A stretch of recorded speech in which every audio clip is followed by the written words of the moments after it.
Mesdames, Mesdemoiselles, Messieurs, bonjour. Très heureuse de vous retrouver exceptionnellement un dimanche aujourd'hui. Je m'adapte aussi aux horaires. 9h du matin chez vous. Bien sûr, c'est le week-end à l'étranger. Ici, c'est aussi le début de semaine, donc on s'adapte également. Avec nous, on aura aussi un programme très intéressant, à savoir aujourd'hui, nous parlerons de ce concert qui sera donné demain soir à l'Opéra d'Alger avec le maestro Amin Kouider. Il viendra nous présenter ce beau spectacle et surtout accueillir un pianiste russe qui sera bien sûr à l'honneur avec ce beau spectacle. Nous aurons également des jeunes qui participent à un concours de jeunes talents à l'université de Tizi Ouzou, Mouloud Mamri. Ils viendront nous parler donc de cette belle initiative, donner la chance à des jeunes pour prouver ce qu'ils savent faire, des jeunes talents. En tout cas, on aura la chance de les avoir sur notre plateau, en tout cas un des participants pour nous en parler, ainsi que l'organisateur. Et puis nous resterons aussi sur la saison estivale avec bien entendu la participation de la direction du tourisme de Tipaza, un représentant de la direction qui sera parmi nous pour nous parler bien sûr des infrastructures cette année pour la saison 2019 bien entendu estivale. Et puis Maya Amrani sera là parmi nous pour nous parler aussi de la foire internationale, 52e édition de la foire internationale d'Alger, et bien sûr elle sera là pour nous relater un petit peu tous les exposants et surtout les exposants nationaux, toujours dans la beauté, pourquoi pas nous parler aussi de cette belle rencontre, ces belles rencontres. Eh bien, vous avez rendez-vous chaque dimanche avec le coin vert, les contes. Bien sûr, ça sera donc avec Siham Knouch dans un tout petit moment. Et puis Marie Moussaïd qui reviendra sur les éboueurs de la mer. Ça s'est passé hier, toute la journée, un petit peu partout.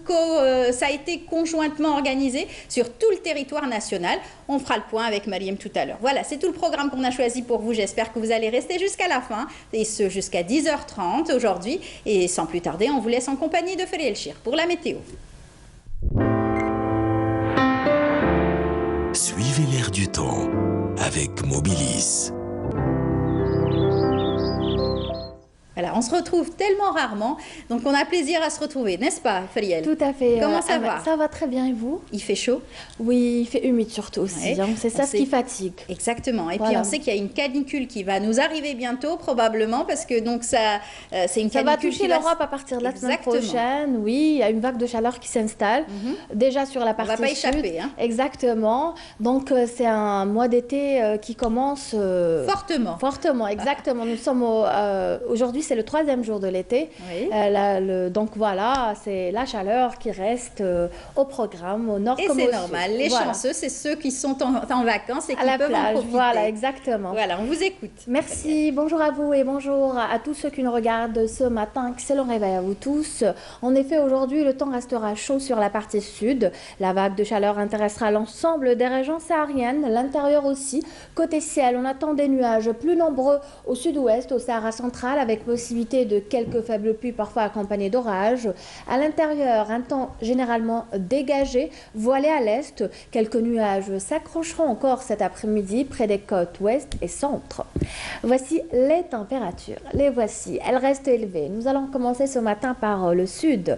Il fera 47 à Hassim Saoud, 46 à Biskra. Même température pour l'extrême sud, le Sahara central, 45 à Ghardaïa, 42 à Béchar, 40 à Tamanrasset Janet, le minimum 37 sur la partie sud à Tindouf. Vers le nord, relèvera 42 aussi à Guelma, 43 à Sétif, c'est le maximum au nord, 29 pour Annabas Kikda.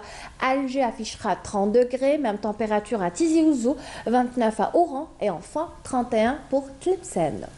Place ce matin au Moyen-Orient. Aujourd'hui, le soleil s'imposera largement. La carte parle d'elle-même. Grand soleil partout, excepté à Sanaa où le temps s'annonce plutôt couvert. Côté température, ça ne bouge pas beaucoup avec 42 à Riyad. Koweït City aussi, 44 à Bagdad, c'est le maximum, 42 aussi, même température pour Khartoum, 33 à Amman, 38 au Caire, 37 Damas et enfin 41 à Masqat. Aujourd'hui, le soleil se couchera à 20h10. Vous avez toujours le site de Météo Algérie, les 3 www.météoalgérie.nz. Merci pour votre attention. Excellente matinée, agréable moment avec vous, Amel. Profitez du soleil, à tout à l'heure.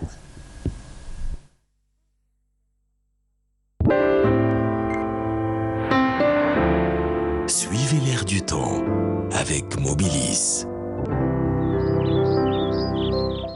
Voilà, merci beaucoup Je Fariel. vous en prie. Et comme vous l'avez si bien dit, profitez du soleil. Exactement. C'est le moment. Avec modération, bien sûr. Exactement. Voilà. Bien s'hydrater surtout. Faites attention aux personnes Voilà. âgées, aux plus jeunes aussi, Voilà. aux enfants. Bonne Aux journée. enfants, oui. Et les vieux aussi, il faut. C'est les deux personnes. Tout à fait, vulnérables, plus vulnérables que les autres. Merci beaucoup. Merci. À très vous. très À vite, tout à donc l'heure. à midi et 19h pour d'autres bulletins météo. On va vous laisser repartir avec une belle chanson, les Freaklen bien sûr, et puis on se retrouve juste après.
Clem qui change un petit peu de registre, très bien, j'espère qu'on aura l'occasion de le recevoir, pourquoi pas, très bientôt pour nous en parler. Nous allons parler musique, comme je vous l'ai annoncé, un beau spectacle se profile et ça sera demain à l'Opéra d'Alger. Pour nous en parler, nous avons le maestro Amin Kouider, bonjour. Bonjour. Comment ça va? Alhamdoulilah, ça va très bien. Bienvenue, vous êtes le directeur artistique de l'Opéra d'Alger, vous êtes aussi le directeur musical donc de l'orchestre aussi, chef d'orchestre, oui. Et vous êtes là pour nous parler de cette belle rencontre, cette belle soirée qui aura lieu demain, donc à l'Opéra, à partir de 19h30. Oui, à 19h30. Donc l'Orchestre symphonique de l'Opéra d'Alger va donner un concert particulier demain, un concert inédit parce que c'est la première fois qu'on va jouer le concerto de Chopin pour piano, donc accompagné avec orchestre. Et en deuxième partie, nous faisons donc la symphonie numéro 4 de Schumann, qui est une des plus belles œuvres de Schumann. Donc une soirée romantique, puisque Chopin était un très très grand pianiste, comme vous le savez, et Schumann aussi était un grand pianiste. Il a arrêté sa carrière de pianiste suite à un accident de main, mais il a continué à écrire donc, de la musique, notamment de la musique symphonique. Voilà, et l'affiche, on la voit, le pianiste avec, vous avez donc convié un russe, un pianiste russe, oui, donc confirmé, comme vous le disiez. Un très grand pianiste russe qui s'appelle Alex Karpiev, et qui a fait le Grand Conservatoire de Moscou, et qui voyage beaucoup à travers le monde. Il fait beaucoup de concerts, donc il nous fait l'amitié et l'honneur d'être parmi nous. Donc demain pour ce magnifique concerto donc, de Chopin. Et il va jouer aussi des partitions tout seul, donc avec piano, parce que je lui ai dit que le public algérien adorait le piano et aimait beaucoup le piano, donc ça va être vraiment un très beau concert. Et ce qui est aussi d'important à dire, c'est que ce pianiste a un très grand niveau, donc il sera accompagné par notre orchestre symphonique, et ça veut dire que l'orchestre aujourd'hui a vraiment un très bon niveau pour permettre d'accompagner ce niveau en tout cas de performance et de musicien. Tout à fait, je vous l'avais dit, c'est un jeune pianiste, enfin pas si jeune que ça, vous me l'avez dit, c'est un pianiste confirmé, mais quand même qui a donc débuté sa carrière très jeune. Il a débuté le piano à 7 ans, et ce qui a fait donc de lui un pianiste chevronné, comme on peut le dire, c'est-à-dire qu'il faut énormément de travail pour arriver à ce niveau-là. Bien sûr, il faut énormément de travail. C'est ce qu'on fait aussi, nous, avec les jeunes donc, de l'orchestre symphonique. Aujourd'hui, il y a une très grande cohésion donc, en termes techniques, en termes musicaux des musiciens donc, de l'orchestre. Bien entendu, on est en train de faire un grand travail de qualité.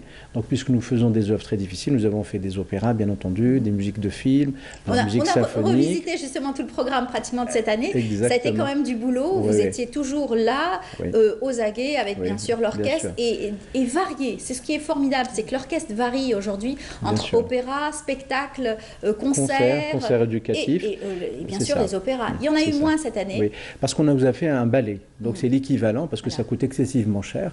Et nous avons donc ce grand privilège d'avoir accueilli cette troupe de ballet russe de Saint-Pétersbourg, 30 donc, danseurs, et ils ont été accompagnés par notre orchestre donc, dans cette merveille du lac des Cygnes de Tchaïkovski. Donc il y a un grand travail qui se fait avec nos amis russes, donc dans le cadre d'échanges entre l'Algérie et la Russie. Et bien entendu, c'est une grande école. Donc moi j'ai eu la chance et l'honneur d'avoir travaillé 3 ans à l'Opéra de Saint-Pétersbourg comme chef d'orchestre. Et c'est vrai que c'est un très grand niveau. Et aussi, je pense que la moitié des musiciens de l'orchestre qui ont fait leurs études. C'est un privilège pour chaque musicien de pouvoir donc jouer avec un orchestre russe et vice-versa, aussi, de pouvoir les recevoir également. Et une des caractéristiques donc, de notre orchestre, comme vous le savez, c'est aussi la musique algérienne. Donc on a donné d'autres couleurs, donc, qui est donc la musique algérienne sous la forme symphonique. Et donc c'est un travail qui est complet. Demain, c'est le dernier concert pour la saison de musique classique universelle. Il nous restera un concert le 2 juillet. Donc ce sera un concert particulier donc, pour la fête de l'indépendance, où il va y avoir, donc, on va regrouper l'orchestre symphonique avec le ballet de l'opéra, et bien entendu l'orchestre de la musique arabo-andalouse et la chorale. Donc ça va être vraiment quelque chose de merveilleux pour le 2 juillet. Comme on dit, un grand spectacle aussi. Un grand spectacle, ce sera un spectacle. Vous disiez que l'orchestre serait dans la fosse, donc des artistes, pour accompagner le ballet. Pour accompagner le ballet, la chorale et l'orchestre andalou. Donc vraiment aujourd'hui... C'est pas rien de pouvoir gérer tout ça. Oui. C'est le rôle du chef d'orchestre. Du chef d'orchestre, directeur artistique aussi. C'est vrai qu'aujourd'hui, on est en train de faire un grand travail, mais c'est vrai que toujours les gens ne pensent pas que cet orchestre est fragile. Il est fragile parce qu'il y a peu de musiciens de ce niveau-là en Algérie, et on souhaiterait vraiment qu'il y en ait plus. D'ailleurs, même quand il y a d'autres orchestres qui se forment, il y a toujours les renforts de nos musiciens pour ces orchestres-là.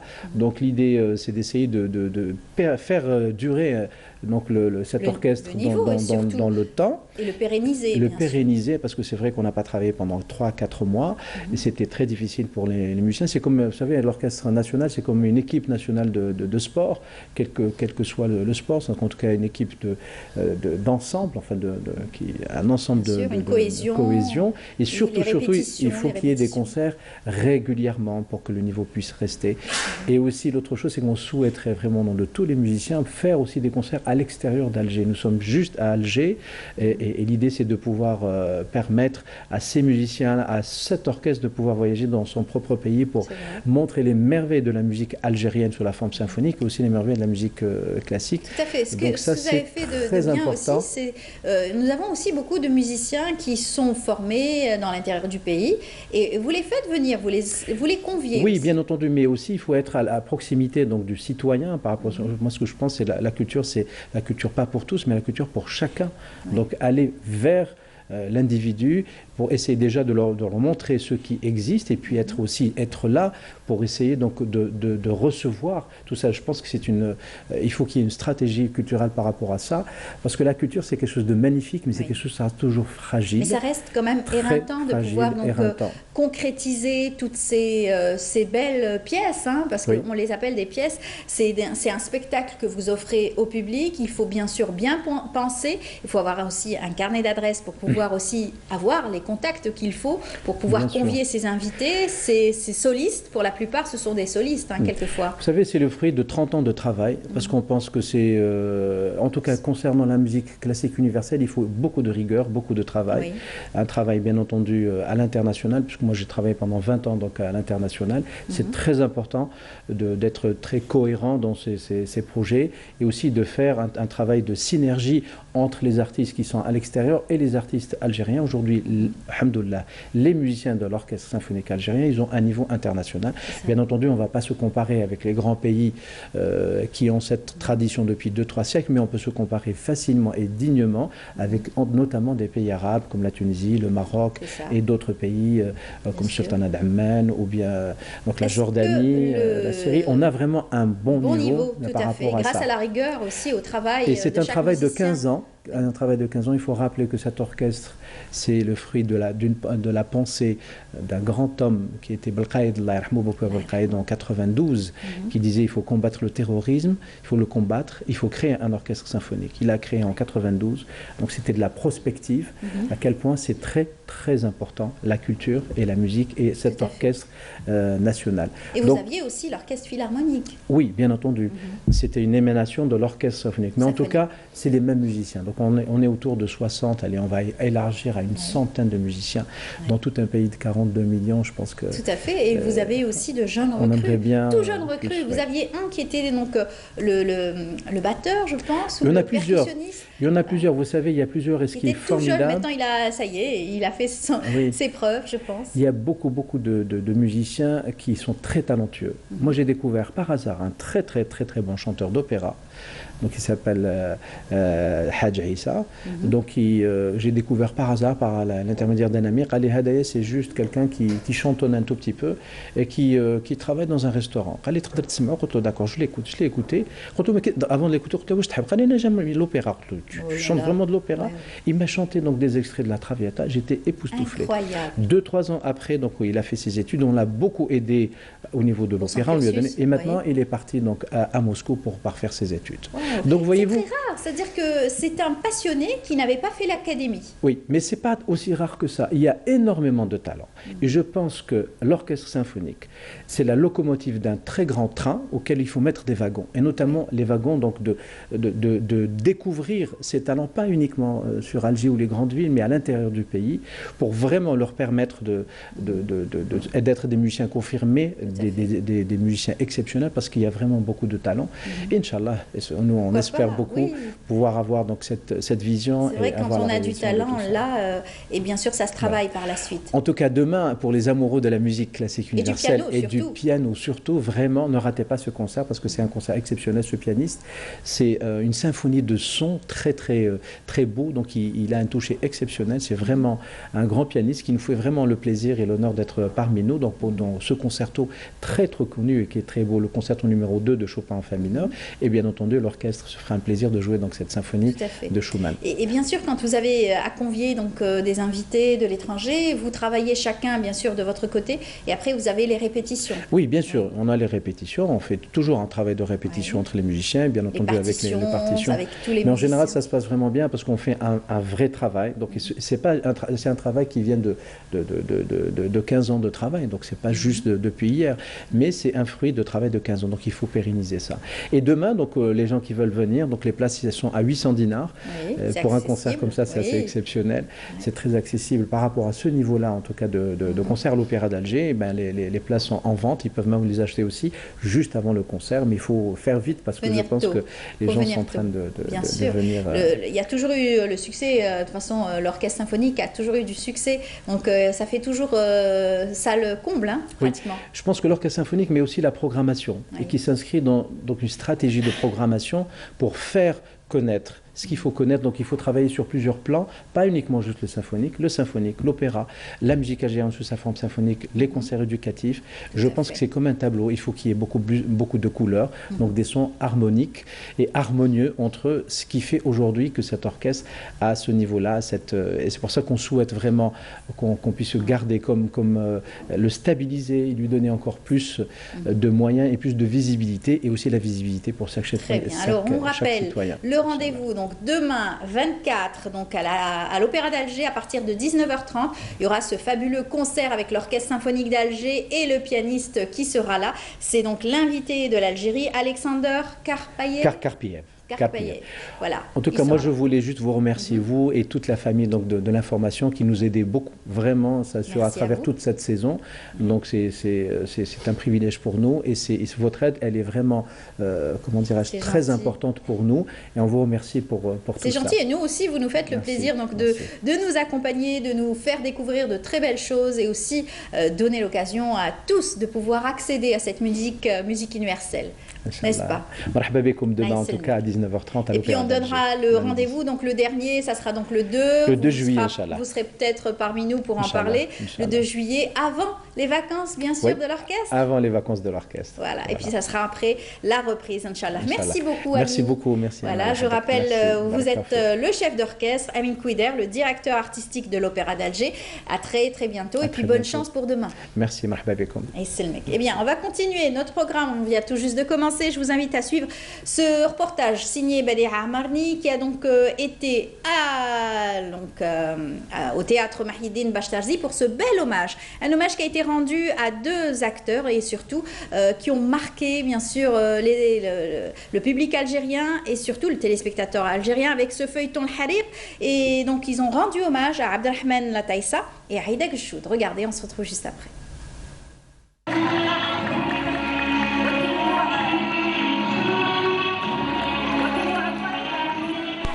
Cette air de musique vous dit quelque chose? Si je vous dis Aïda Gchoud et Abdelrahman Lataïssa, dit Petit Omar et Shafi Aboudrah dans le rôle de Laini, cela évoque sans doute des souvenirs chez vous. Le chef-d'œuvre de Mustafa Badi', en l'occurrence Dar Sbitar.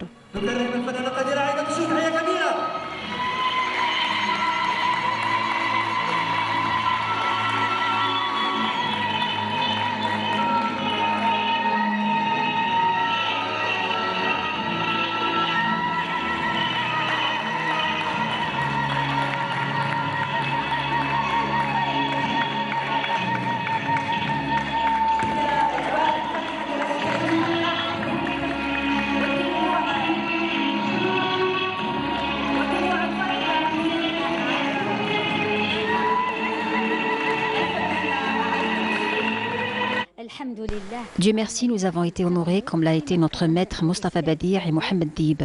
Bien sûr, sans Mohamed Dib, il n'y aurait pas eu le Harir. Paix à leur âme. Je remercie Sid Ali Ben Salem qui a pensé à nous, c'est dans ses habitudes de rendre hommage aux artistes.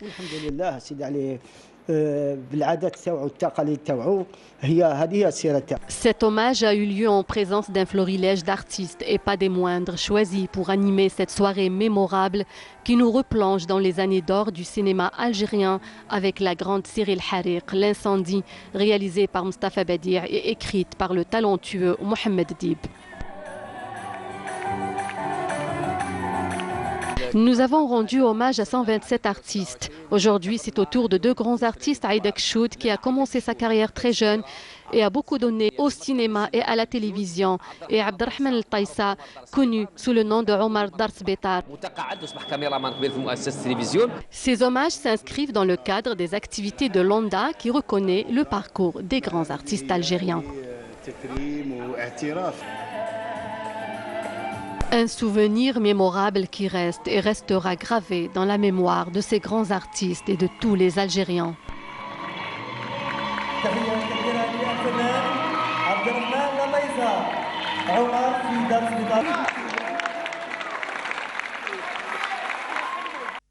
Voilà, ce sont nos acteurs, on les adore, on les embrasse en tout cas bien fort et puis bien entendu, on leur souhaite encore plein d'autres succès puisqu'ils adorent leur métier. Bien, nous allons recevoir nos amis, celles que vous retrouvez chaque dimanche matin.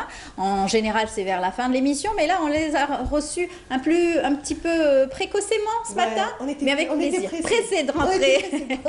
Bonjour Mariam. Bonjour Amal. Comment ça va? Très bien. Très bien. Bonjour Siham. Bonjour. Bienvenue à vous deux. Ouais, ça va. Vous êtes chez vous, hein, de toute façon. Voilà. C'est moi qui suis intruse aujourd'hui. Non, il n'y a pas de souci. Dans le bonjour du dimanche.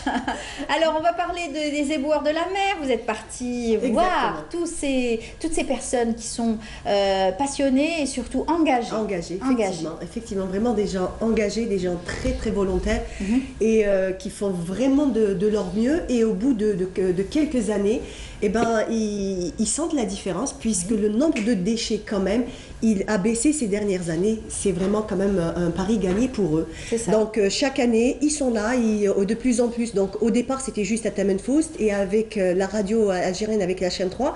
Donc petit à petit, ils sont partis sur d'autres sites, d'autres ports. Donc il y a à peu près une quinzaine de sites qui est concerné par le nettoyage des plages. Et donc on va regarder le reportage et vous verrez que c'est vrai que la radio se déplace, que l'association des Récifs avec à leur tête Hamid Belkhassam, il était venu mercredi dernier en parler en long, en large, avec aussi surtout des invités, des doyens comme éboueurs de la mer. Ils avaient commencé en 93, donc ça fait quand même longtemps. Oui, c'est ce qu'il m'a expliqué. Il m'a dit ça fait à peu près 25 ans, mis à part en 2003 avec le tremblement de terre de Boumerdès. Donc cette année-là, ils n'ont pas pu le faire. Mais après, ça a vraiment pris de l'ampleur. Et là, au départ, ça avait commencé, donc on essayait de nettoyer les plages. Et là, ils s'attaquent à encore un autre chantier encore plus important, qui est nettoyer les fonds marins avec les plongeurs. C'est beaucoup de travail, mais ils sont là. Ils ont beaucoup de mérite. On y va, on regarde le reportage de Mariam et on se retrouve juste après. Le port de Tamanfoust, Grouïd Allé est venu. Et pour cause, les éboueurs de la mer sont là pour la 25e année consécutive. Nettoyage et sensibilisation pour la sauvegarde des plages et des fonds marins. En 2004, par contre, on a été rejoint par la chaîne 3 de la radio algérienne qui a démultiplié les opérations à travers le littoral, toutes les wilayas côtières. Et depuis 2008, l'opération se fait sur les 14 wilayas côtières. Cette année, c'est un petit peu particulier parce que les plages sont plutôt, à ce moment de l'année, sont déjà ouvertes à la baignade. Il fait beau, donc les gens sont sur les plages. Les plages sont propres. Par contre, la spécificité de l'association Récifs, qui est recherche, information et formation subaquatique, forme des plongeurs, on les sensibilise, c'est récupérer le maximum de macro-déchets en mer, notamment le plastique. La radio algérienne organise et suit cet événement de très près, conscient de l'ampleur de l'enjeu écologique, impliquer et faire prendre conscience aux auditeurs à travers les ondes et leur cheval de bataille. On va bronzer, on va nager, on va s'amuser, mais en fin de journée, s'il vous plaît, prenez 2 minutes. Un petit sachet, on ramasse tout ce qu'on a. On a bu de l'eau, on a mangé des sandwichs, pour certains, ils ont fumé, donc ils ont jeté des mégots sur le sable. Et ben, on prend tout ça, ça prend 2 minutes, on prend avec nous à la maison, et puis on jette là où on a l'habitude de jeter nos déchets. Et je vous assure que l'action individuelle a beaucoup plus d'impact que les grosses actions. Des ateliers, des balades en mer, des moments de détente, une occasion pour faire prendre conscience aux estivants de l'importance de garder propres nos plages et nos fonds marins pour le bien-être de tous. C'était une journée bien calme par contre, hein. L'eau était d'huile comme on dit. Effectivement, c'est vrai qu'elle nous a fait des clins d'œil. Hein. Là-bas, on avait envie de nager, de mettre les pieds, mais bon, on était là-bas pour travailler. C'était vraiment, c'était un bon moment. Donc il y a une très très bonne ambiance, il faut savoir. Donc il y a aussi des associations qui sont venues, donc des associations d'enfants trisomiques, d'enfants autistes et tout. Donc ils participent en venant profiter de balades ou même de faire de la plongée. Voilà. Donc vraiment tout le monde est impliqué et surtout les enfants parce que c'est la future génération, c'est à eux de continuer ramasser un petit peu ce qu'on salue les adultes. Et surtout sensibiliser les parents, quelquefois, hein, c'est les enfants qui contribuent, bien sûr, tout à fait. Surtout à l'information et la sensibilisation des plus grands. Effectivement, c'est vrai qu'ils jouent un grand rôle, hein. Ils sont tout petits, ils ne sont pas plus hauts que 3 pommes, mais des fois, leurs mots sont très puissants. Voilà, percutants et puissants, donc voilà, espérons qu'ils continueront. Il y avait aussi beaucoup de scientifiques. Oui, pour l'information, pour surtout la sensibilisation. Oui, au niveau aussi du sauvetage, donc aussi de ne pas prendre de risques, de ne pas s'éloigner. Donc il y avait tous ces petits conseils, tous ces petits éléments qui ont fait que vraiment la réussite de cet événement. Quelle a été la prise la plus importante, peut-être la plus originale donc, des fonds marins? Vous l'avez su ou pas? Je ne sais pas, je crois que c'était un vieux moteur. Donc voilà, ils ont retiré une espèce de vieux moteur tout rouillé. Donc vraiment, le fond marin est en train de devenir... Oui, en fait, nous on parle juste de l'Algérie, mais il faut savoir que c'est un problème qui est mondial. Tous les océans souffrent, toutes les mers souffrent. On n'est pas les plus grands pollueurs. Exactement, on n'est pas les plus grands. On peut quand même se réjouir de cela. Tout à fait. Et en même temps, on a de la chance dans notre malheur, parce que quand même, on n'est pas un pays industrialisé ou avancé. Donc, quelque part, c'est une chance, parce qu'il faut savoir maintenant un petit peu faire marche arrière, essayer de consommer raisonnablement. Il y a même des gens qui disent qu'il faut commencer la décroissance. Tout le monde essaye de mettre le pays vers une croissance, alors que non. Il faut essayer de revenir à nos anciens couffins, à nos anciennes habitudes. Les produits d'emballage aussi, qui ont pris beaucoup d'ampleur. Tout à fait. Pourquoi ne pas revenir comme autrefois aux consignes? Donc on allait acheter les bouteilles d'eau avec des bouteilles en verre. C'est un peu plus compliqué, ça demande un peu plus de travail, mais il faut penser quand même à la nature et aux futures générations. On va leur laisser quoi plus tard? Exactement. En fait, c'est toute une chaîne qui se rejoint, et c'est vrai que si on devait penser à ça, aux consignes et tout, il y a aussi le carbone. Il faut faire très attention aussi à la consommation du carburant, du transport, etc. De l'électricité, c'est une chaîne. Oui. Voilà, c'est vraiment c'est une chaîne. Je ne sais pas si on arrivera à trouver des solutions. Je pense que si. Moi, je reste optimiste. Je sais que l'humanité en général finira quand même par prendre une bonne décision, ou sinon on sera tous mal. Voilà. Alors là, ça a été un clin d'œil pour vous. Vous avez fait donc découvrir l'opération Les Éboueurs de la mer. Je suis sûre on en reparlera avec Hamid Belkacem aussi mercredi. Ah oui. Il aura beaucoup de choses à nous raconter, à nous dire, et surtout tout ce qu'ils ont pu trouver. Mais sinon, les fruits. Vous en avez parlé la semaine dernière. Chaque semaine, pratiquement, vous nous donnez l'eau à la bouche en nous parlant donc, de ces fruits succulents, parce que ce sont des fruits gorgés d'eau. Pour la plupart. Donc en ce moment, c'est les fruits de saison. Oui, c'est les fruits de saison. Donc il faut savoir que le mois de mai et juin, c'est la période de l'année où il y a le plus de fruits. Donc il y a tous les fruits, on va dire. C'est vraiment c'est le festival. Ils sont un petit peu éphémères. Exactement. C'est pour ça qu'il faut vraiment profiter maintenant de tous ces fruits. Donc moi, ce que je vous dis, il y a la pastèque, il y a le melon. Pastèque et melon, ça va s'étaler jusqu'à septembre, octobre. Donc on peut les consommer pendant toute l'année. Par contre, il faut profiter des abricots, des cerises. Des prunes aussi, il y a certaines prunes comme par exemple la Mirabelle qui a commencé à être sur les étals, donc il faut en profiter. C'est celle qui est un petit peu rosée, la Mirabelle. Voilà. Donc il y a plusieurs variétés de prunes. Et pourquoi je voulais vous parler des fruits? Parce qu'on a un petit peu tendance, il y a certaines personnes qui ont tendance, dès qu'on arrive du marché, on met nos fruits, on les lave et on les met au frais. Donc voilà, petite erreur, parce que en fait les fruits se pourrissent et beaucoup plus rapidement, donc ils flétrissent. De préférence, effectivement, rentrez-les comme ils sont. Vous les achetez, vous les mettez à refroidir et vous lavez vos fruits au fur et à mesure. Et surtout en ce qui concerne, nèfles, voilà, tout ça noircit très vite. Très vite. Alors les nèfles, la cerise, les prunes aussi, les raisins. Bon, c'est pas encore la saison, mais les raisins plus tard, parce qu'en fait ils ont une espèce de petite pellicule. La prune Donc cette espèce, c'est un peu cireux, c'est un peu poudreux, c'est cette espèce de petite poudre qui les protège en fait. On a l'impression que c'est des poussières, mais en fait non, c'est vraiment une petite protection que fait ce fruit pour pouvoir résister aux parasites, à la pluie, à tout ce qui s'ensuit. Donc de préférence, mettez-les, ne pas les laver jusqu'au moment où on va les déguster. Ah oui, c'est bon. Voilà. Quel est votre fruit préféré en ce moment pour l'été? Je vais vous étonner, Siam, que je n'ai pas une grande amatrice de fruits. Oh, c'est dommage. mais quand même, j'ai pu acheter des cerises et j'ai fait de la confiture avec. Ah, c'est beau. Et ça j'aime bien par contre. Moi, j'aime la couleur de la confiture de cerise. Très joli, elle est magnifique. Ouais. C'est un beau je pense que c'est ce côté un petit peu étrange. Oui, et pourtant, jamais été très... Vous avez un compte des fruits? Autour des fruits.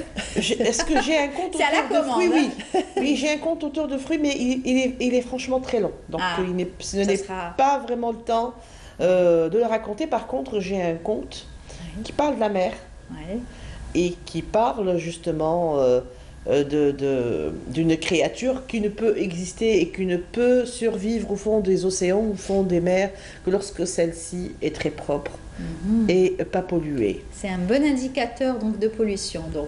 Exactement. Alors je voudrais vous parler aujourd'hui d'une toute petite étoile de mer. C'est joli. C'est une petite étoile de mer qui vivait donc au fond de l'océan et qui regardait chaque nuit le ciel. Et dans le ciel, il y avait des étoiles. C'était des astres. Et elle se voyait toute petite par rapport à ces astres qui brillaient si fort. Elle se disait, je suis tellement laide, tellement petite, tellement oubliée, sous de tas et des tas d'eau. Et puis là-bas, dans le ciel, ils sont beaux, ils sont rayonnants, ils brillent, et moi je suis seule. Et elle se lamentait.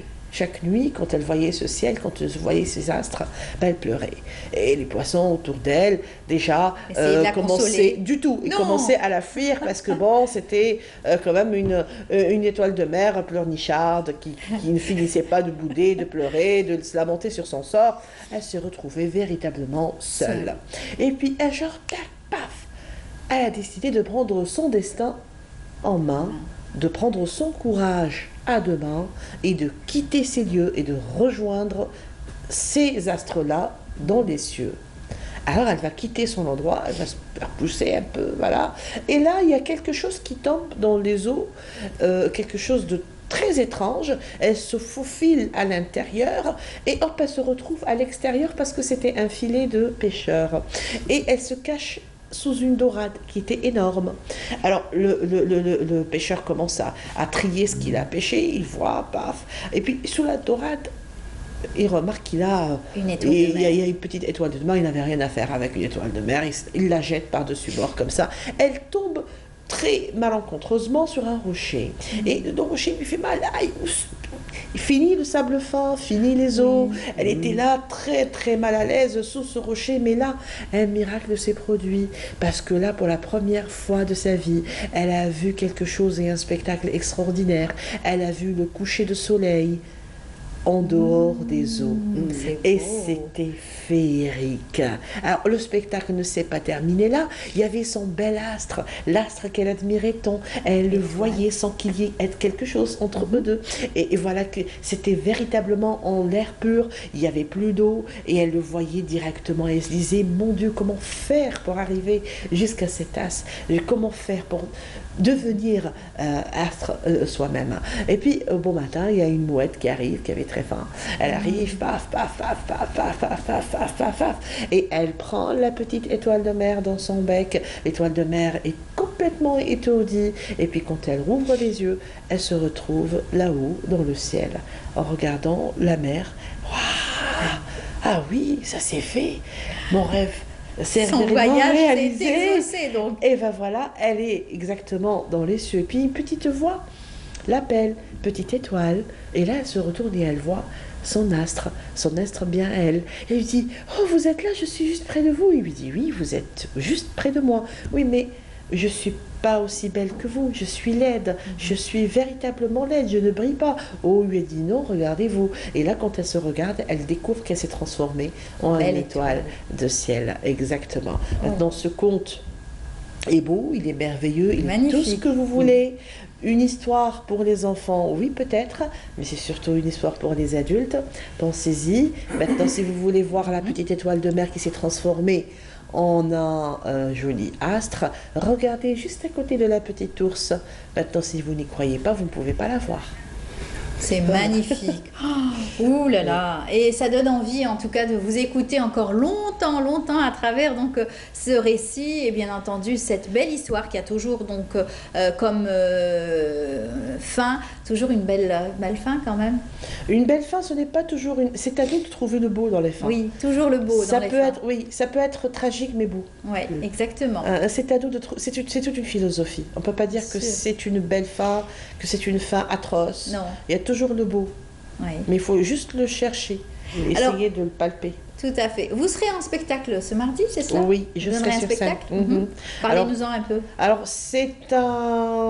fait, c'est une émission radio qui s'est transformée en un show.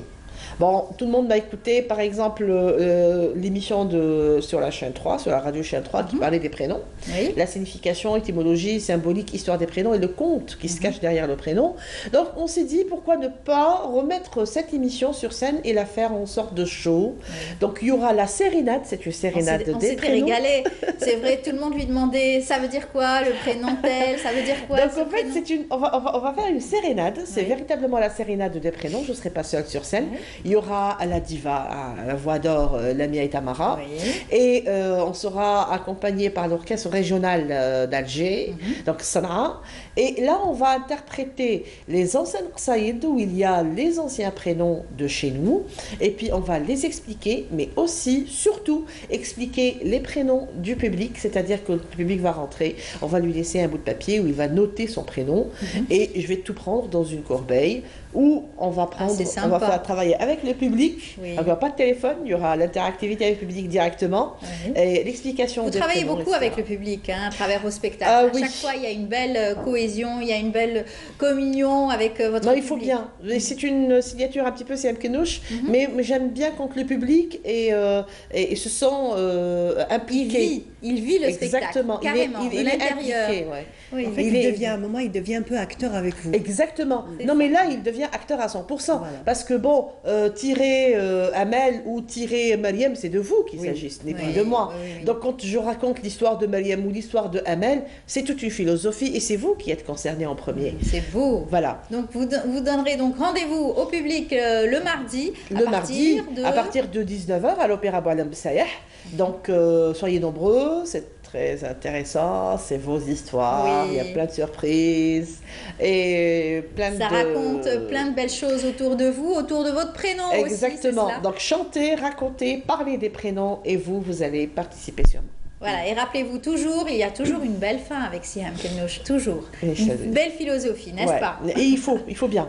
Voilà, on revient à vous, Mariam. Donc, vous allez encore finir par nous donner quelques conseils jardinage, peut-être? Bah oui, pourquoi pas. C'est la saison, c'est l'été, on se prépare à protéger nos plantes, surtout. Oui, surtout à les arroser souvent. Voilà, parce les que là, arroser en ce moment, souvent, les protéger, faut pas qu'ils restent du soleil. trop exposés au soleil pour certaines. Oui, pour certaines plantes. Donc, pendant l'hiver, c'est vrai qu'on a tendance un peu à mettre nos plantes au balcon pour qu'elles puissent profiter beaucoup plus de luminosité, mais là ça va être l'inverse. Donc toutes les plantes les plus fragiles, essayez de les mettre à l'abri, un petit peu à l'ombre de celles qui sont un peu plus costauds et plus résistantes. Bien sûr, pensez aussi à rentrer les plantes les plus fragiles, donc les mettre en intérieur. Bien sûr, les éloigner du climatiseur parce que franchement c'est pas ce que préfèrent les plantes. Elles aiment bien de la chaleur, de la lumière, mais surtout pas de soleil direct pour certaines plantes. Bon, pour les fleurs, on peut commencer déjà à penser un petit peu à l'automne, même si c'est juste, on est le deuxième jour, troisième jour de l'été. Bah oui, on est toujours un petit peu en avance. Ouais, deuxième jour, c'est ça. On est le 23. Ouais. Donc, commencez à faire ces semis pour pouvoir profiter de fleurs au mois de septembre, octobre. C'est le moment de le faire, donc pourquoi pas. Et bien entendu, arroser. S'il faut arroser matin et soir, ça, il faut le faire. Il y a pas, on va dire qu'il n'y a pas de posologie pour l'arrosage. Dès que vous voyez que le terreau a séché, donc arroser, même si cela demande un arrosage 2 fois par jour. Pour ceux qui partiront en vacances, ils trouveront une astuce aussi pour oui, il y a plein d'astuces. Vous pouvez mettre les bouteilles à l'envers ou laisser les clés carrément à un membre de la famille pour venir. Parce que quand même, on se dit c'est beau, c'est bien, mais il faut savoir que quand même, ça demande de l'entretien. Je dirais presque c'est comme un animal de compagnie. Parce que quand on part en vacances, on l'amène avec nous, on lui trouve un endroit. Donc pour les plantes, c'est un petit peu pareil, parce que si on part une quinzaine de jours, oui, ça serait triste. Oui. Vous allez retrouver vos plantes complètement en raplapla. Hein. Exactement. Voilà, faire attention. Exactement. Pensez aussi à faire du bouturage. C'est le moment pour les géraniums. Donc ça se fait pendant le printemps au mois de mars. On peut le faire aussi maintenant, étant donné qu'il fait très chaud, qu'il y a beaucoup de lumière. Donc le bouturage peut très très bien marcher maintenant. On peut le faire. Ça donne bien. Ça donne très très bien. Donc pensez-y. Voilà. On m'a donné une astuce concernant l'arrosage des plantes, c'est-à-dire avec aussi des pots de banane que vous laissez macérer dans un peu d'eau et puis vous prenez cette eau pour arroser. Il paraît que c'est très bon, c'est riche en phosphore. Exactement, donc je l'ai fait, j'ai pris mes petites bouteilles, j'ai mis toutes les pots de banane. De toute façon, je ne les jette plus. Hein. Ça fait un petit moment que je ne jette plus les pots de banane, ni le marc de café aussi, ni même mon café. Bien Avant, j'avais tendance, dès qu'il restait un fond de café, j'avais toujours tendance à le jeter. Là, non, je le garde, j'arrose avec mes plantes et vraiment, elles se portent très très bien. Donc tout ça, c'est de la récup. Des petits gestes, comme le disait tout à l'heure dans le reportage Hayateddine Khaldi. Donc un petit geste de rien du tout, vous, moi, un peu tout le monde, ça peut changer le cours des choses. Exactement. Voilà. Et puis le dernier conseil que vous nous avez donc donné, c'est ne pas laver vos fruits si vous ne les consommez pas tout de suite. Il faut donc les protéger, les mettre au réfrigérateur et puis vous lavez juste ce que vous consommez. C'est cela? Effectivement, c'est ça. Voilà. Parfait. Voilà. Merci beaucoup Marie. Merci Amel. À dimanche prochain. Siham, un dernier mot? Un dernier mot est toujours difficile pour Siam Kenouch, parce que quand elle se met à parler, elle se TG. Jamais dernier mot avec une conteuse. Donc si vous voulez venir, je cours le 25, je serai là, je vous accueillerai. Oh oui, bien sûr. Ouais. Des friandises, pourquoi pas? Donc vous savez si bien le faire. Al-Henna, non? Al-Henna pour ce spectacle, non. Non. Ah. Non. D'accord, ok. On attendra le spectacle prochain. Merci Siham, bon courage à vous. Et puis on se donnera rendez-vous mardi, Inch'Allah. Ok. Eh bien, Maryam à dimanche prochain, vous deux à dimanche prochain, Inch'Allah. Et puis on vous laisse tout de suite en compagnie de Nassiba Jaïdir, qui nous fait découvrir aussi un artiste, et pas des moindres. Il a donc exposé cette semaine, ça s'est passé à la Galerie Racine. Et c'est donc Smahil Houchen qu'elle nous fait découvrir.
tout cas, un artiste tout à fait sympathique qu'on a eu plaisir à recevoir dans Bonjour d'Algérie.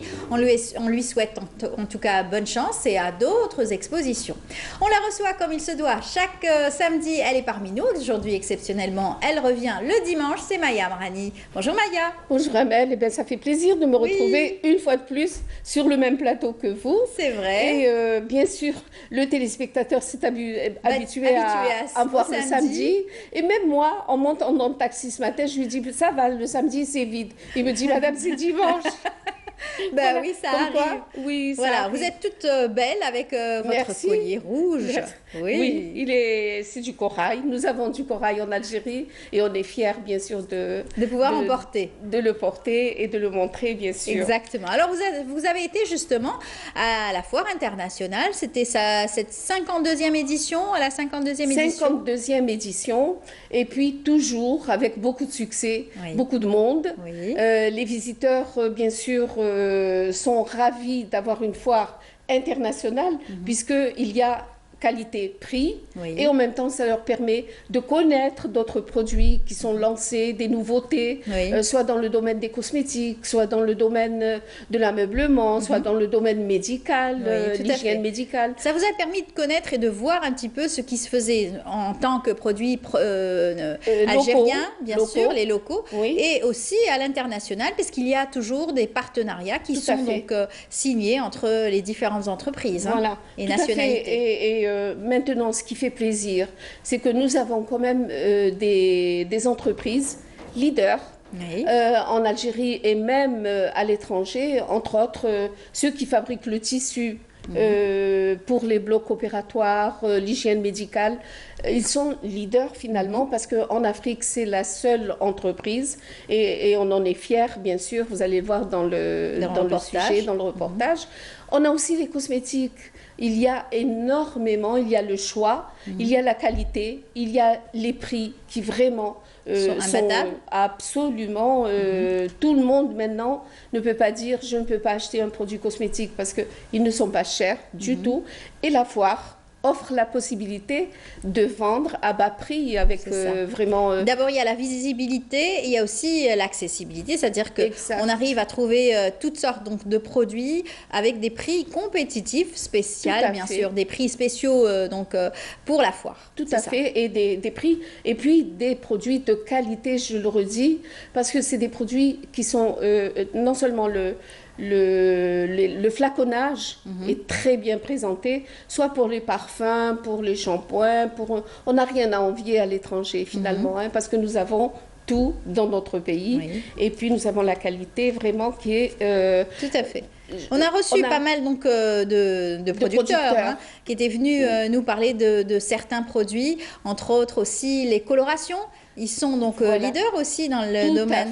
Tout à fait. Puis maintenant, nos produits sont vraiment choisis et ils sont de qualité, on doit le dire. Alors, si vous voulez, on va voir le reportage. Et ça vous donnera une idée déjà de la foire et de ce qu'elle contient.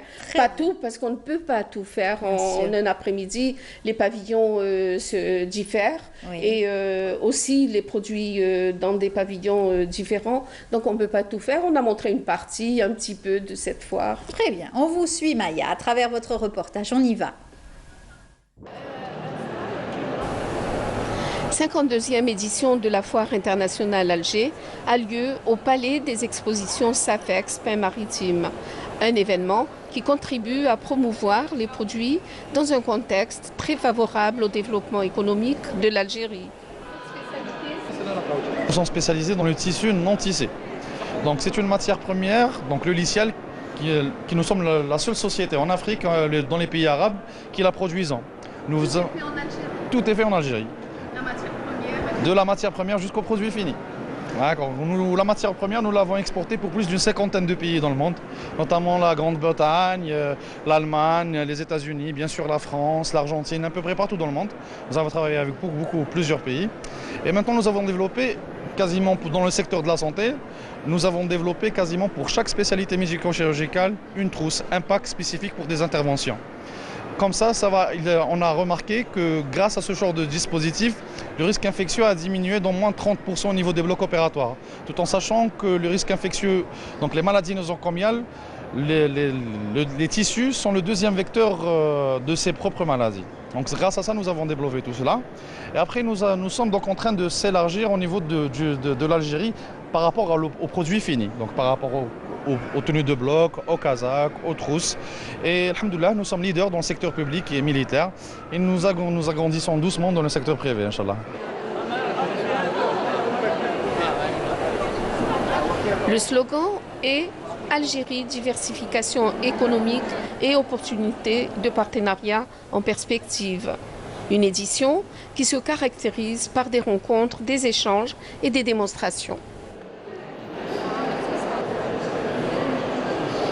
Midi Peinture présente toujours de nouveaux produits et pour être toujours auprès du consommateur, pour lui montrer ses dernières recherches concernant le domaine des peintures.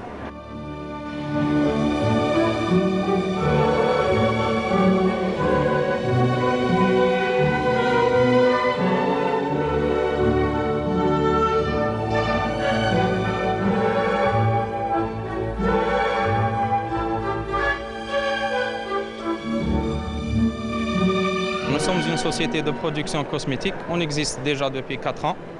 C'est notre 4e année de production en Algérie, et dans le domaine capillaire, dans le domaine de tout ce qui est soins visage et corps, etc.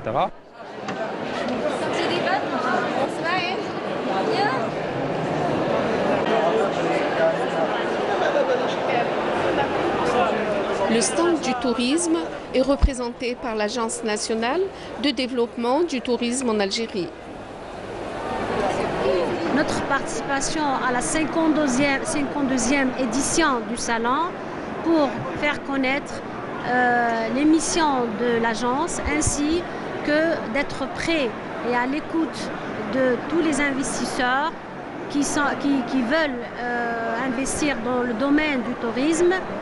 Nous sommes là pour leur donner toute explication et toute information qui sera utile pour qu'ils puissent, oui, dans le domaine du tourisme, qu'ils puissent être utiles pour qu'ils puissent concrétiser leur investissement dans le domaine. C'est Samia Lawed, je suis modéliste styliste, manager des mannequins. Je présente les tenues traditionnelles, surtout le Taqlidi Jazairi, 48 wilaya, les 48 wilayas en Algérie.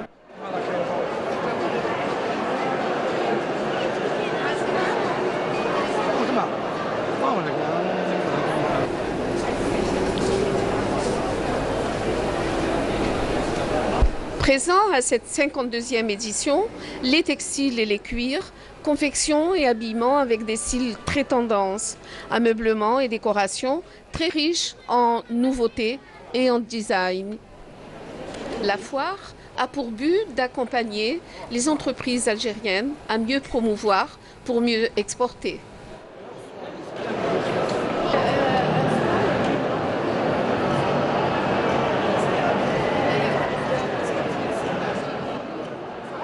Quelques exposants, vous nous avez donc fait découvrir quelques produits, voilà, typiquement algériens bien sûr, avec des innovations bien entendu. Alors c'est vrai que vous ne pouvez pas tout faire, c'est très difficile de tout montrer. Oui. Il y avait aussi le côté international où il y avait donc des partenaires qui étaient venus pour promouvoir aussi leurs produits et pourquoi pas faire des partenariats avec l'Algérie. Tout à fait. Il y avait surtout le côté électronique, industriel aussi. Ça je l'ai pas fait, puisque moi je suis beaucoup plus dans la beauté, voilà, oui, dans le beau, le décor, le bien-être, bien sûr, voilà, la santé. L'hygiène de vie est très importante, donc voilà, je fais surtout ce côté-là. Mais on fait quand même des rencontres au niveau de la foire avec des gens très intéressants qui sont fiers quand même de leur production, de leurs produits locaux.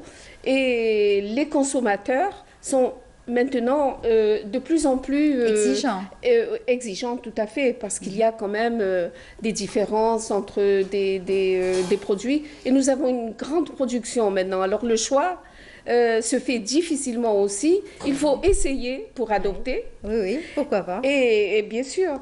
Et beaucoup vous disent, ah, tel produit, il est excellent, tel shampoing, il est magnifique, telle crème, je l'ai essayé, elle est bien. Et elle donne à ce moment-là l'idée à celle qui est à côté d'elle, une visiteuse comme ça. Et puis c'est comme ça que le commerce marche, c'est comme ça que de bouche à oreille. Reste la constance, bien sûr, de la qualité du produit. Il faudrait donc que ce produit soit encore, il est toujours le même, en tout cas, produit. Voilà, la composition, vous parlez. La composition, un petit peu de tout. La composition, c'est vrai que en général, ils sont fidèles à leur composition parce qu'il pourrait y avoir des contrôles. On peut dire, tiens, ce shampoing que j'ai l'habitude d'utiliser, vous pouvez le faire vous-même. Prendre un shampoing s'il n'est plus le même. S'il vous a abîmé les cheveux, vous pouvez prendre votre shampoing, aller dans un laboratoire et dire, voilà, ce shampoing, je l'ai essayé, il était bon. Maintenant, il ne l'est plus. Pourquoi? Tout à fait. Il y a aussi l'association des consommateurs qui protège les consommateurs. Vous avez aussi l'occasion, le droit aussi d'aller les voir et d'appeler carrément. Un service après-vente, normalement, est là pour répondre à toutes ces interrogations. Tout à fait. Et en général, quand même, on obtient gain de cause parce que la formule, elle est obligée d'être présentée au contrôle. Et la formule, il faut dater l'année. Tout à fait. Et surtout qu'aujourd'hui, la vente. Oui, beaucoup de produits sont conservés sans parabènes. Donc, il n'y a pas ces espèces de conservateurs qui pourraient être chimiques ou nocifs pour la santé. Alors, il y a certains produits qu'on appelle bio. Je ne sais pas pourquoi, bio. C'est une tendance aussi. Ce sont des produits qui ne contiennent pas effectivement du parabène, qui ne contiennent pas de colorant, qui ne contiennent pas de parfum chimique, histoire de parfumer le produit. Tout est naturel. On le dit naturel, mais est-ce possible? Oui, est-ce possible? Est-ce que justement, durant toute cette chaîne de fabrication, on a pris des produits typiquement faits sans produits additifs chimiques? Voilà. Tout à fait. Alors ça, c'est le côté produit. Maintenant, le côté décor. Moi, j'ai beaucoup aimé les salons que l'on présentait. Il y avait différentes banquettes. Maintenant, on adore les banquettes parce que d'abord, ça rend service. Quand on reçoit, on a besoin on reçoit quelqu'un pour la nuit, on a besoin de banquettes à offrir à la personne.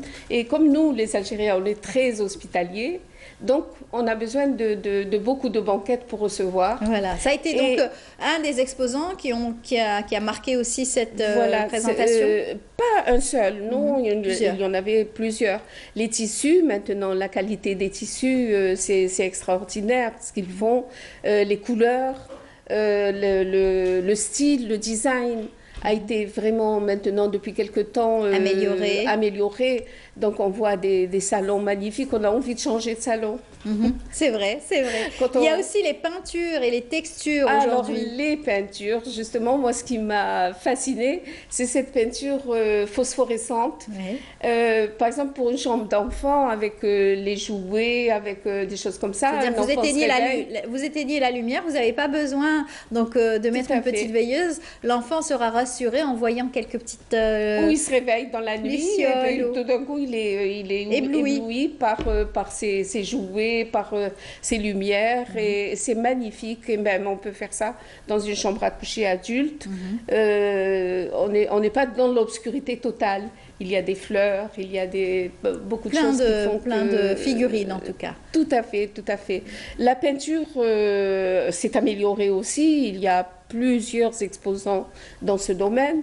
J'ai vu notre ami Jamel hier, oui, qui lui conseille bien sûr des peintures contre l'humidité, c'est vrai que c'est très important. Et nous avons maintenant le choix et la possibilité d'avoir tout ceci, bien sûr, pour quelqu'un qui a une maison humide. Très facile de trouver la peinture anti-humidité et de remédier à l'humidité. Très bien. Il y a des choses qui font que il y a GTEX qui a exposé aussi cuir, textile, mais ils font aussi un design magnifique en matière de chaussures, en matière de vêtements. Les vestes en cuir sont magnifiques. J'ai trouvé que vraiment il y avait un grand choix. Une belle gamme en tout cas de produits qui sont présentés, que ce soit donc pour la beauté, pour le quotidien, pour aussi l'industrie. On oublie, on laisse de côté l'industrie et surtout pour les professionnels bien sûr du domaine. On y reviendra, le côté économique aussi de la 52e foire internationale d'Alger. On a eu plaisir à vous recevoir pour parler bien sûr du bien-être avec bien sûr tous ces produits. Le bien-être, on continue. Tout à fait. Un petit conseil du jour peut-être. Et c'est bientôt les vacances. C'est bientôt les vacances. Il faut faire très attention à ses cheveux, à sa peau, à son régime alimentaire. Surtout, on le répète, on le dit, il faut savoir se nourrir pour être bien dans sa peau et dans son corps et dans son esprit aussi. Et le visage, il faut toujours mettre un écran total pour éviter les taches noires et hydrater au maximum. Alors, consommation d'eau, protection des cheveux ou des chapeaux ou par des produits, des traitements, des huiles protectrices. Et bien sûr, les mains, soigner ses pieds, c'est très important. Dr Ben Achnou a parlé de podologie. C'est vrai que c'est très important. Il y a une différence entre la pédicurie médicale, la pédicurie esthétique et la podologie. La podologie, c'est le soin du pied carrément.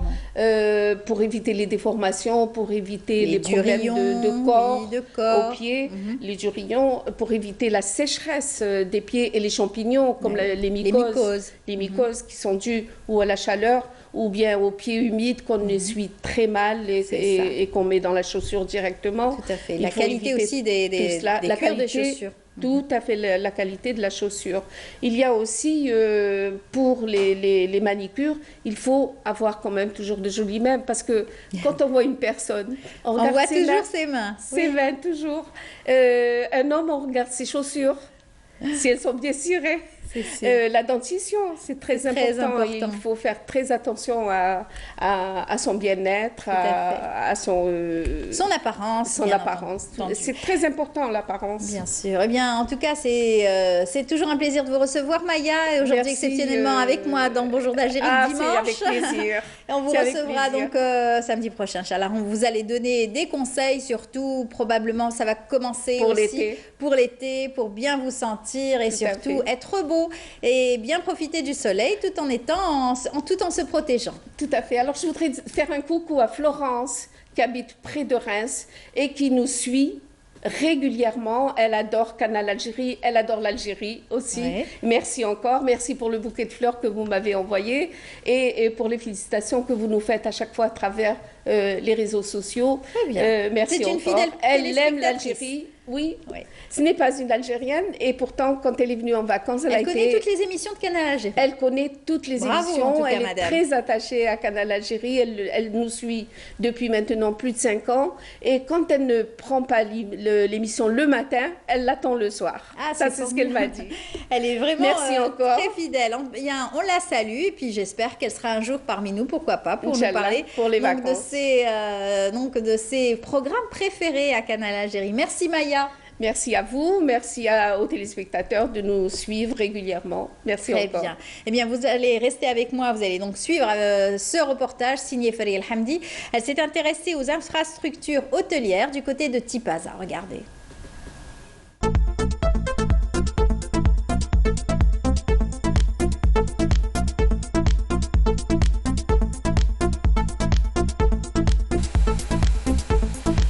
Bienvenue à Tipaza, ville côtière située à l'ouest de la capitale Alger et ville touristique par excellence. Tout a été passé en revue cette semaine par la commission de Wilaya. Ayant effectué plusieurs sorties sur les plages, les estivants auront tout de même le choix entre les 43 plages autorisées à la baignade.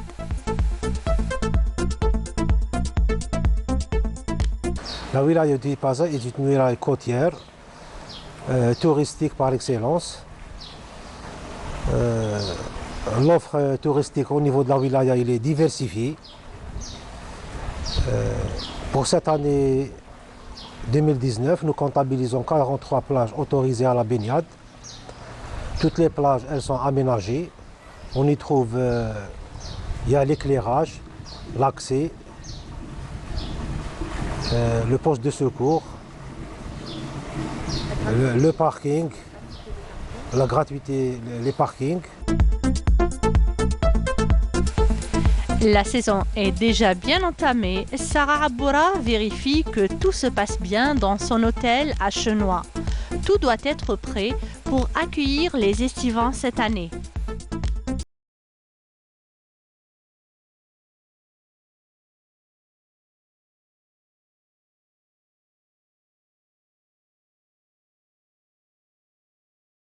L'hôtel Chenois a été ouvert en 2010. C'est un hôtel qui date. Donc c'est un hôtel de 3 étoiles. Et pour l'été, nous avons programmé aux familles beaucoup plus, c'est-à-dire un kids club pour les enfants. C'est un programme de chaque semaine, c'est-à-dire tout au long de la semaine, que ce soit le week-end ou bien le jour de semaine. C'est-à-dire c'est un programme de création, danse, karaoké, cinéma le soir. Il y a plein d'autres activités. Et pour ceux qui veulent connaître la région, donc nous avons organisé des menus, on va dire des voyages à la carte. C'est-à-dire, comment dirais-je, c'est-à-dire on prépare tout pour une personne, c'est-à-dire un packaging le total. On prépare le transport, le traiteur, parce qu'on fait aussi traiteur de côté. On prépare aussi le guide touristique, on fait le circuit pour la personne, aussi pour les grottes de Chenois. Il y a beaucoup de gens qui aiment visiter ces grottes parce que c'est magnifique, c'est propre, c'est beau et en plus c'est juste... Vous verrez le mont Chenois. Donc franchement, je trouve que la plus belle vue, c'est pas que la mer, mais aussi ce croisement entre la mer et le mont Chenois. C'est parfait, c'est beau. Et donc voilà, nous avons programmé ça pour ceux qui veulent découvrir un peu la région. À peine 23 ans, Sarah Aboura est diplômée en management du tourisme.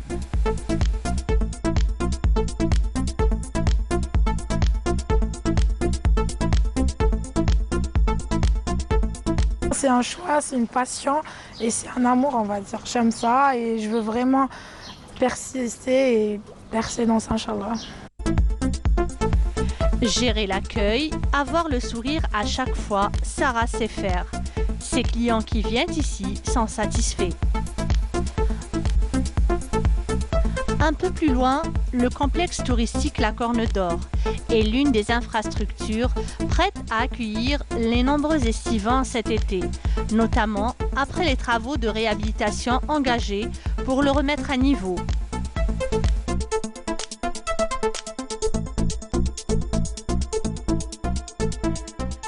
La saison estivale 2019. Donc nous allons ouvrir les 62 bungalows qui étaient en réhabilitation. Donc on va ouvrir, ils seront prêts pour cet été. Voilà, avec 8 appartements et 58 bungalows. Pour cette année, nous avons, comme vous l'avez si bien dit, concocté un programme très riche point de vue animation. Nous nous sommes basés surtout sur l'animation sportive avec de différentes fédérations. Donc nous avons mis un programme avec la fédération de la voile, la fédération de beach volley à Matares pour différentes activités concernant pour différentes catégories d'âge, que ce soit pour l'enfant, l'adolescent, pour les adultes, pour les seniors, pour tout le monde. Ce projet de réhabilitation de ce complexe consiste en la rénovation de 62 bungalows sur un total de 222 lits, ainsi que l'aménagement d'espaces de jeux pour enfants et de 2 plages.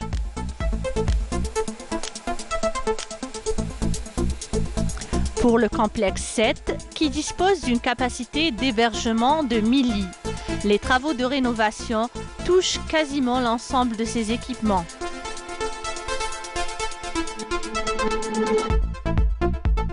Nous avons, comme vous voyez, terminé la réhabilitation du complexe 7, le complexe européen touristique à l'époque, et maintenant c'est le complexe village. Il nous manque, on est en train d'installer tout ce qui est équipement technique. Voilà, c'est pratiquement terminé. Avec la livraison de ces deux projets, la capacité d'hébergement dans la wilaya de Tipaza augmentera substantiellement dans la mesure où le 7 et la Corne d'Or disposeront de plus de 1220 lits.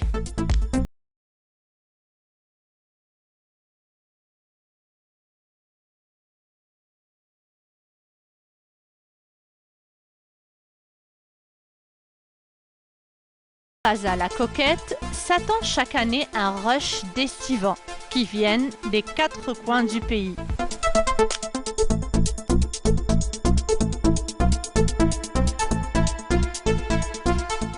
Des images magnifiques et puis un résumé que nous a offert Faria El Hamdi à travers cette région de Tipaza, une très belle région à voir absolument. En tout cas, à d'autres wilayas d'en faire autant et de nous proposer de très belles destinations, surtout les régions côtières. Eh bien, nous allons cette fois-ci mettre le cap sur la région de Tizi Ouzou avec cette belle édition, 3e édition déjà, du concours de jeunes talents. Ils sont là pour nous en parler. L'organisateur est parmi nous, Monsieur Slimane Belharat. Bonjour. Bonjour à vous, bonjour aux auditeurs de Canal Algérie, tout le monde.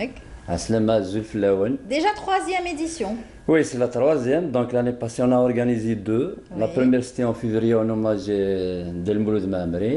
Et la deuxième, c'était le mois de mai, juste avant le carême, en hommage aux 2 étudiants symboles qui sont Amara Rachid, Allah Rahmou. On sait bien qu'Amara Rachid les bancs de l'école pour rejoindre le maquis pour la révolution algérienne.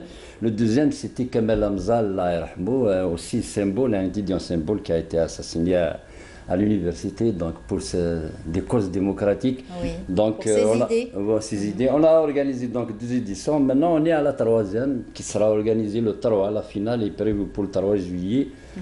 Bien sûr, avec... On va en parler, on va présenter votre invité et notre invité qui est donc un jeune talent. Bonjour. Bonjour à vous. Bonjour. Bienvenue parmi nous. Vous êtes donc Mohamed Tahmoun. Vous êtes donc étudiant en médecine, 4e année de médecine, c'est cela? C'est bien ça. Oui. Et vous êtes donc passionné de musique. Exactement. Vous en jouez depuis 13 ans, c'est cela? Vous avez commencé à 13 ans, c'est ça? J'ai commencé à la 13 guitare. Ans. Et je viens d'une famille où on aime beaucoup la musique. Mon père est auteur-compositeur. Il était dans un groupe, il était l'auteur-compositeur du groupe Imror, si vous en avez déjà entendu parler. Oui. Et voilà, donc... le virus est passé, automatiquement. Exactement. J'essaie de faire comme lui, j'essaie de prendre l'exemple, voilà. C'est ça. Et vous avez entendu parler du concours? Comment est-ce que ça s'est fait pour l'inscription? En fait, je ne me suis pas inscrit, c'est juste que je suis dans l'entourage de M. Belharat et il m'a invité et j'ai tout de suite répondu à l'appel. Super, tant mieux. Donc on sera et on vous suivra pour la finale, Inch'Allah. Inch'Allah. Voilà. Alors parlez-nous un petit peu de ce concours, comment est-ce que vous l'avez organisé? Combien d'étudiants participent à ce concours? Voilà, donc on a essayé quand même depuis mon installation, donc à l'université Tizi Ouzou, monsieur le recteur, monsieur Tissa. Donc, il m'a chargé de cette mission de créer quelque chose, une dynamique à l'université, pourquoi pas. C'est la seule université à le faire? Ah, c'est la seule. Oui. Jusqu'à preuve du contraire, c'est la seule. Vous en êtes encore d'autant plus fier, je pense. Absolument, parce que l'université, c'est une pépinière de tout temps. Ce qu'on a vu dans le domaine musical, surtout, les grands groupes, les grands artistes, ils sont tous sortis de l'université. Maintenant, à Alger, à l'époque, les années 80, les années 70, bien avant, il y avait quand même beaucoup de groupes qui sont sortis de l'université algérienne. Et je crois que si on ne sort pas ces jeunes talents, ces grands artistes d'université, ils ne peuvent pas sortir d'ailleurs. Donc c'est pour ça que je me suis dit, pourquoi pas initier un concours comme ça. Et à l'université, on les voit chaque jour éparpillés avec leur guitare et tout. Uniquement, ils ont besoin d'être encadrés. Voilà, de leur donner l'occasion de monter sur scène. De monter sur scène, de créer ce concours. Donc on a pensé à faire donc, le côté chant, côté orateur, les bons orateurs, ceux qui maîtrisent la parole. En kabyle on dit poche bawel, ceux qui maîtrisent le verbe, le fasaha. savoir parler, faire face au public, aussi est un art. C'est pas facile. Et vous êtes aussi dans le domaine, c'est bien que pour atterrir l'autre, il faut vraiment... Faire face à un public, c'est pas évident. C'est pas évident. Dans les avoir artistes, tout ce regard devant vous, tous ces regards. Et maintenant, quand on a les regards, il faut juste savoir comment capter, comment plaire, c'est tout. Quand on monte sur scène, le souci, c'est ça. Comment plaire, comment attirer l'attention de l'autre. Et l'orateur doit être vraiment à la hauteur. Donc il y a les orateurs, il y a le chant, il y a les monologuistes, ceux qui font les monologues, il y a aussi la poésie. Donc il y a 4 disciplines. Cette année, sans monologue, donc on a uniquement le chant, la poésie, les orateurs. Il y a 32 finalistes. Donc on aura à voir et assister à la prestation de 32. Vous leur donnez libre champ donc, à leur prestation ou vous leur donnez un thème? La prestation orateur, l'année passée, on a fixé un thème. Donc on a déterminé le thème pour savoir vraiment ce qui émerge. Quand il y a un thème pour tout le monde, donc on met tout le monde sur le même pied d'égalité. Voilà. Donc on va voir les capacités des uns et des autres. Cette année, vous l'avez... Cette année, on va laisser libre choix. Ah. Parce que moi, j'ai préparé un sujet, l'autre un sujet, donc il maîtrise bien, il le ressent bien, mieux que de le déterminer à l'avance. D'accord. Le chant, il y a des acapellas, il y a des chants d'accompagnement et tout. C'est des étudiants, des fois avec des guitares, des fois comme ça en acapella. C'est les voix féminines, on a très très belles voix. Donc il y a 12 sélectionnés en musique. D'accord. Il y a 10 en poésie, il y a de bons poètes aussi, même en français et tout, toutes les langues. Il y a une jeune fille qui qualifie, qui fait vrai de Nazar au féminin. Il est qualifié vraiment, il est venu de Boumerdès. Il y a aussi des orateurs, 10 orateurs, donc on aura à peu près 32 finalistes. C'est super, il y en aura. Donc, il y en aura. Et les membres du jury seront là comme voilà toujours, les jurys, donc on a choisi nouveau aussi. Jury. Oui, les jurys, donc il y a eu la présélection, donc il fallait choisir. Parce que c'est important quand on parle de concours comme ça, dans tous les domaines. Hein. Souvent, les concours sont remis en cause par rapport au jury. On parle d'El Hanoucha, Babé, autres. Il faut vraiment que le jury soit à la hauteur. Parce que tu as jugé des gens devant toi. C'est vrai. Et des fois, c'est pas évident. Hein. Beaucoup de paramètres rentrent dans le... Donc, on a choisi quand même des jurys à la hauteur, de renommée, comme musique. Lissel Mkerouche, qui a accompagné la plupart des artistes dans Menglet et autres. Il est souvent sur scène. Il y a un inspecteur de musique. Il y a aussi Gzoui Malik, qui est aussi... un non-voyant, mais lui, il va juger plus avec la raison qu'autre chose. D'autres paramètres ne vont pas rentrer. Donc lui, il écoute. C'est ça. Il ne voit pas, mais il écoute. Donc ça serait plus objectif aussi. Eh bien, nous, on aura la chance d'avoir à écouter le jeune Mohamed Dahmoun en exclusivité dans Bonjour d'Algérie ce matin. On va lui donner sa chance aussi à travers les écrans de la télévision algérienne. Allez-y, vous allez nous interpréter quoi? Je vais interpréter d'abord une chanson de Francis Cabrel. D'accord. Voilà, vu qu'on est... Ça fait longtemps qu'on n'avait pas entendu du Francis Cabrel. Cabrel. Qui a été reprise par Idir, en duo, donc la corrida, c'est merveilleux. La corrida, c'est vrai que ça a été repris par Idir. Voilà, très beau. Donc je chantais l'original plutôt que la reprise. La reprise, voilà. On écoute. Depuis le temps que je patiente dans cette chambre noire, j'entends qu'on s'amuse et qu'on chante au bout du couloir. Quelqu'un a touché le verrou et j'ai plongé vers le grand jour. J'ai vu les barrières, les fanfares et les gens autour.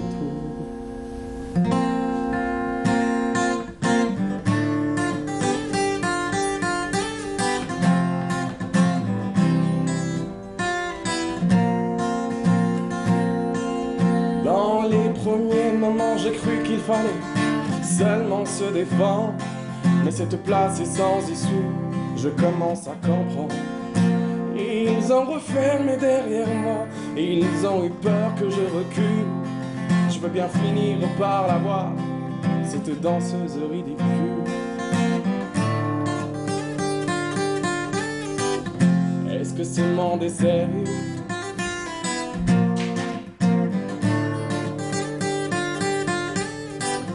Est-ce que ce monde est sérieux?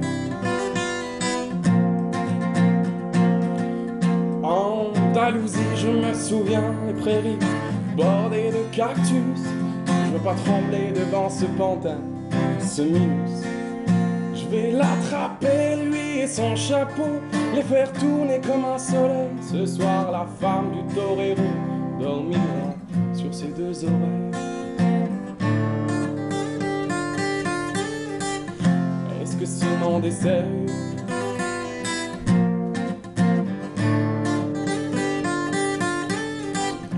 Est-ce que ce monde est sérieux? Sentir le sable sous ma tête, c'est fou comme ça peut faire du bien. Prier pour que tout s'arrête. La musique, je me souviens. Je les entends rire comme je râle. Je les vois danser comme je succombe. Je ne pensais pas qu'on puisse autant s'amuser autour d'une tombe.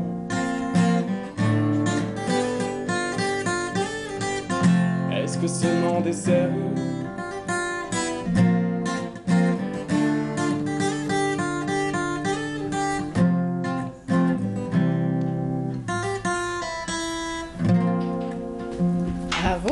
Très belle interprétation, belle voix, et puis un jeu de guitare aussi. Et on vous souhaite bonne chance pour le concours. Vous avez toutes vos chances, hein, Inch'Allah.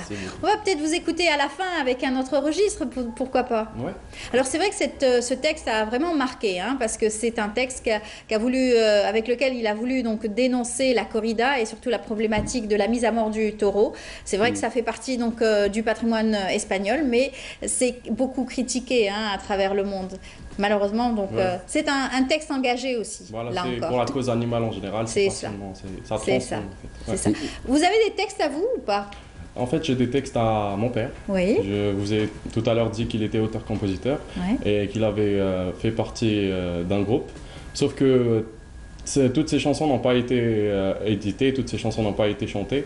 Et il en a encore beaucoup en réserve. C'est bien, donc vous en avez profité. Voilà. Oui, pourquoi pas, et retravailler et apporter votre touche à vous aussi, personnelle bien entendu, pour une nouvelle lancée peut-être artistique. Voilà. D'autant plus qu'elles sont vraiment d'actualité, même s'il les avait écrites dans les années 80-90, mais elles sont vraiment d'actualité, c'est des chansons qui sont intemporelles. Super. Voilà. Et donc là vous êtes en vacances?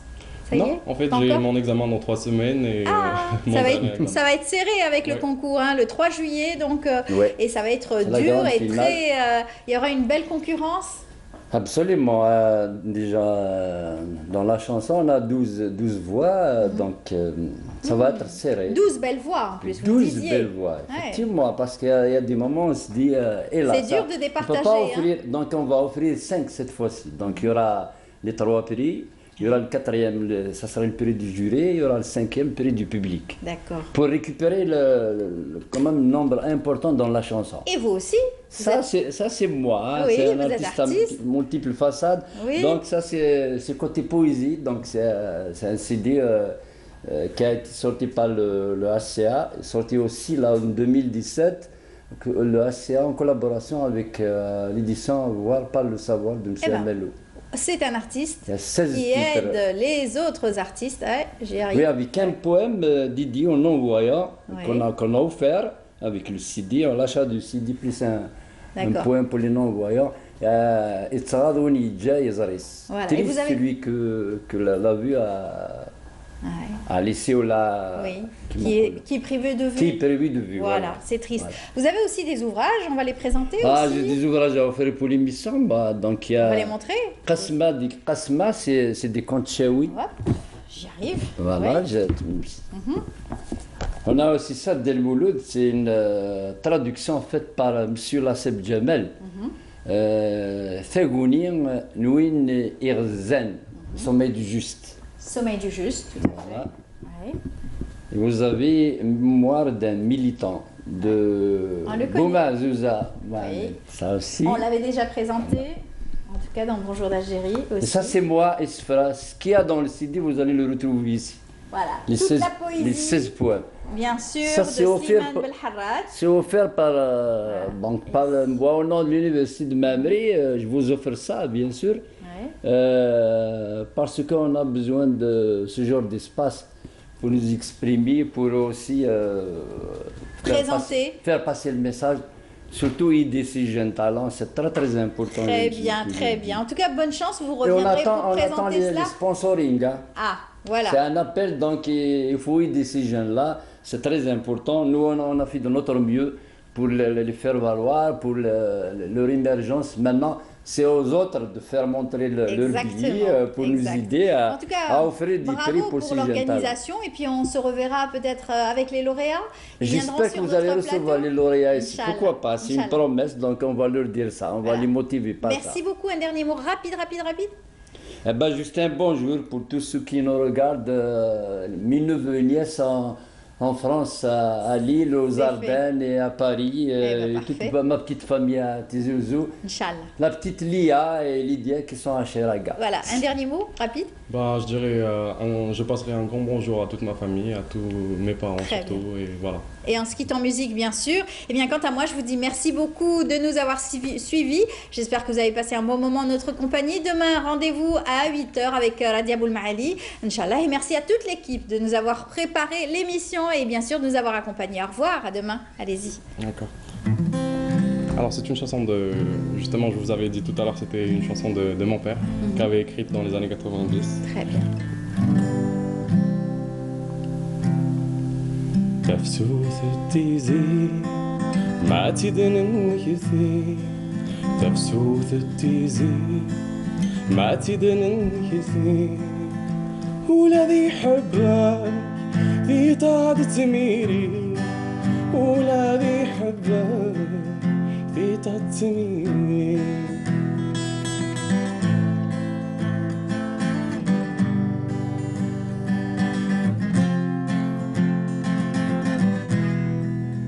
مكاني قندهو كرطوش يندهو كرطوش زي ما تيقدان ذعوين يقدان ذعوين سي الحواس نغذى عميروش نغذى عميروش غفو ذم الجزاير غلين غف الجزاير غلين ثورة كرند الوحوش هاتسين تين ذلين ثورة كرند الوحوش هاتسين ذلين إني يتشاتو باعوش